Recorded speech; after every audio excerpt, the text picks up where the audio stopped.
সুপ্রিয় বন্ধুরা, আজ সকাল থেকে কিন্তু সূর্যের দেখা মেলেনি। আর এই সূর্য মামার অভিমানে কিন্তু কতটা শীত পড়তে শুরু করেছে সেটা কিন্তু মানুষজন অনেকটাই অনুভূত করছে।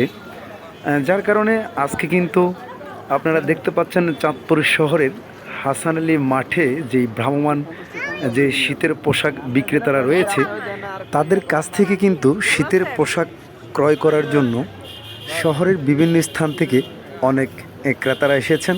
আপনারা দেখতে পাচ্ছেন যে এই মাঠে যেই ভ্রাম্যমাণ যেই পোশাক বিক্রেতারা রয়েছে তাদের কাছ থেকে কিন্তু ছোট বড় অনেকেই তাদের পছন্দ মতো শীতের পোশাক ক্রয় করছেন। আর এখান থেকে শীতের পোশাক ক্রয় করার আরেকটি সুবিধা হলো যে যাদের সামর্থ্য কম তারা কিন্তু অল্প টাকায় তাদের পছন্দ